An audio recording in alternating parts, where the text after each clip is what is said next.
Olá, pessoal, tudo bem? Estamos aqui para mais uma aula de educação especial.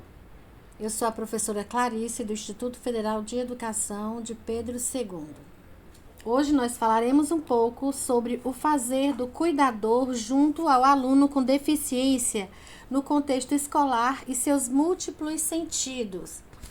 Esse artigo foi retirado desse livro, Diálogo Interdisciplinares em Educação, Saúde e Direitos Humanos.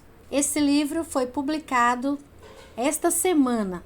Ele foi organizado por Ellery Henrique Barros da Silva e Glauci Barros dos Santos Souza Araújo.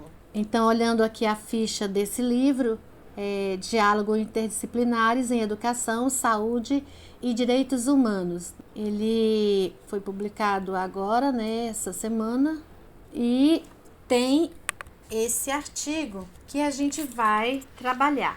O fazer do cuidador junto ao aluno com deficiência no contexto escolar e seus múltiplos sentidos.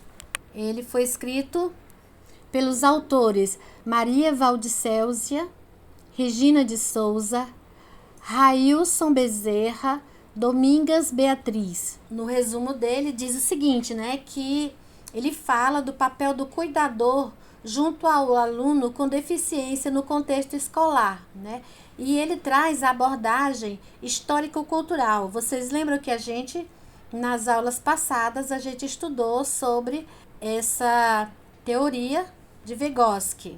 E ele objetiva discutir os sentidos dados pelos sujeitos investigados à própria atuação e a partir de que eles fizeram entrevistas semi-estruturadas com os 3 sujeitos que exercem a referida função, com o aluno que tem paralisia cerebral, no Instituto Federal de Educação, Ciência e Tecnologia do Piauí, lá do campus de Floriano. Então, são de professores e alunos do curso de Biologia como vocês. E eles destacam nesse trabalho as 3 formas básicas, do cuidador, que a primeira, ele refere-se ao cuidador enquanto auxiliar em cuidados pessoais básicos.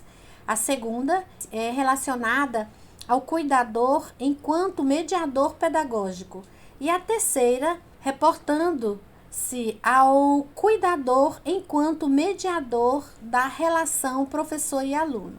Como a gente já tinha falado, ele se apoia nos pressupostos da abordagem histórico-cultural, especialmente nas concepções de Vygotsky acerca dos conceitos do significado e sentido. Ele analisa o significado de uma palavra que se refere ao léxico e que implica dizer que é estável, uniforme e exato, embora também possa se modificar ao longo da história, mas de forma bem menos dinâmica do que o sentido. Segundo Vygotsky, cada palavra é um modo primário de apresentação da realidade na consciência, estando nela sintetizadas as ações do homem, carregando em si o potencial máximo de generalização dessas ações.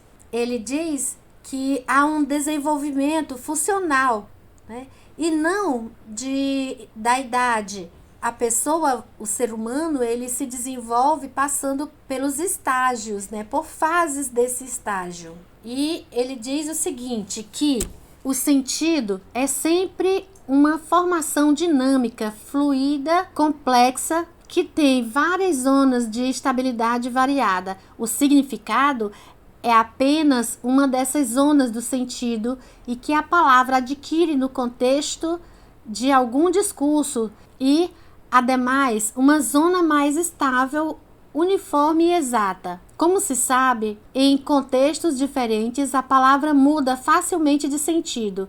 O significado, ao contrário, é um ponto imóvel e imutável, que permanece estável em todas as mudanças de sentido da palavra em diferentes contextos. O sentido real de uma palavra é inconsistente, como se você dissesse: manga.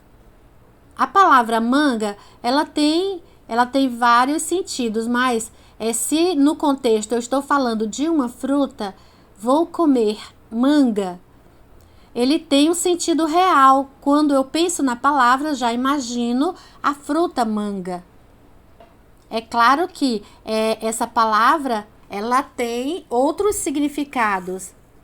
Então, com relação aos significados, né, ela é inconstante, mas quanto ao significado real, ela é constante. Ela sempre vai, quando eu penso na fruta, sempre vou pensar na palavra manga como a fruta. Fruto da articulação dos eventos psicológicos que a palavra desperta na consciência do sujeito, sendo, por esta razão, permeado por elementos intelectuais e afetivos, o que caracteriza como inconsciente. O sentido é subjetivo, por se referir à interpretação pessoal de conceitos, refletindo a forma como as pessoas entendem, percebem e veem, tendo por base as relações com seu contexto cultural e histórico. De acordo com a abordagem histórico-cultural, a relação pensamento e palavra necessita ser compreendida como processo dentro de um contexto em um movimento que vai do pensamento à palavra e da palavra ao pensamento. Então, o pensamento não se exprime na palavra, mas nela se realiza. O que eu penso, eu exprimo na palavra. Eu não vou procurar uma palavra para exprimir o meu pensamento. Eu vou exprimir o meu pensamento em palavras. E se aprender os sentidos atribuídos ao fenômeno pelo sujeito, torna-se possível perceber a singularidade construída historicamente pelo mesmo, identificando-se também o aspecto subjetivo que permeia o processo investigativo. Compreender o pensamento do outro implica em entender os afetos e desejos que lhe deram origem, uma vez que este está indubitavelmente associado às necessidades, interesses pessoais, impulsos e inclinações daquele que pensa, concebe e expressa através da palavra. Então, o sentido dado aos cuidadores acerca da situação, né, do aluno com deficiência no contexto escolar. Investigar os sentidos dados pelos cuidadores acerca de sua atuação junto ao aluno com deficiência no contexto escolar. A ideia de que o que pensa cada cuidador com relação ao seu trabalho diante do aluno que ele está cuidando. Mas o que é cuidar? Cuidador, né? No dicionário Aurélio, cuidador significa aquele que cuida, trata com cuidado ou toma conta de outra pessoa. Na classificação brasileira de ocupações, ela define cuidador como alguém que cuida a partir dos objetivos estabelecidos por instituições especializadas ou responsáveis direto, zelando pelo bem-estar, saúde, alimentação, higiene pessoal, educação, cultura, recreação e lazer da pessoa. A gente bem conhece essa palavra quando se fala que existe agora até a ocupação de cuidador de idoso. Então, o cuidador de idoso, ele zela pela pessoa, né? O cuidado com a alimentação, a higiene, a medicação. E aqui na escola, né, nós temos essa pessoa que é o cuidador do estudante, o cuidador do educando, aquele que precisa de cuidados especiais. Aqui, ao deliberar acerca do encaminhamento de profissionais de apoio para os alunos com deficiência e também aos alunos com transtorno do espectro autista, TEA, matriculados nas escolas regulares da rede pública, tem a nota técnica de 19 de 2010 do MEC e do CESP, que delimita a atuação desse cuidador para atendimento às necessidades específicas dos estudantes, somente no âmbito da acessibilidade às comunicações e da atenção aos cuidados pessoais de alimentação, higiene e locomoção.